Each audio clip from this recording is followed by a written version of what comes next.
Hello there, my name is Kocher. I want to focus on something which I think is a much larger strategic issue, and it's one that you may not be able to completely control, but it's one that you at least need to be aware of, and that is timing. And when I say timing, I don't mean competitive entry or the timing of some new market launch or something like that. What I'm talking about is market maturity and the state of market development. What is your timing as you go into that environment? Because it's within that environment that your success is going to come from. And probably the best way to sum this up actually is a great quote from a guy named Paul Sappho, who was at the Institute for the Future before he went on to do some other things. And he had a great expression, which was, never mistake a clear view for a short distance. And if you think about that for a second, never mistake a clear view. Obviously, a lot of entrepreneurs get very excited, you get impassioned about things become very clear to you, very obvious, you're enthusiastic, you want to charge ahead and do it. But that doesn't necessarily mean it's a short distance to the result that you want to achieve or to success in the marketplace. And so I think it's a very worthwhile thing spending some time thinking about. And I want to give you a couple of examples. Let me start out by sharing one. This is a personal example.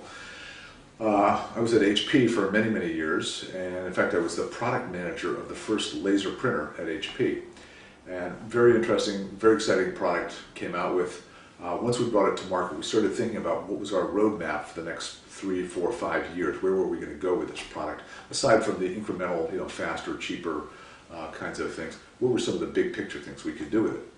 And so one of the things that became very obvious to us was that around this electrophotographic engine or drum that we had in it, where we're using a laser to write the dots that you think about in a laser printer or inkjet printer today, you basically had a copier engine, so easy enough to turn it into a copier. So you have the scanner, so now you have a scanner, a copier, and a printer.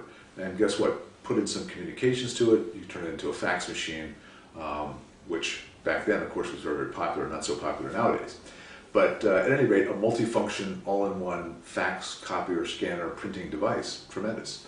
So we thought this was something that probably could be done within 3 to 4 or 5 years. And we started looking at the technologies and everything else, and there didn't seem to be any huge barriers. There were some technology and pricing issues, but not a huge barrier. And yet, when I look back on that now, from when I was the first product manager on that, it's very clear to me that we were way off. In fact, it took almost 20 years for those devices to become pretty prevalent in small businesses and houses where you get a sub $100 all-in-one printing device. So we started off thinking this is a 3 to 5 year kind of thing, and in fact it took 20 years. And there's a lot of other products, local area networks were the same way. Every year it seemed to be the year of the land, and it took longer and longer.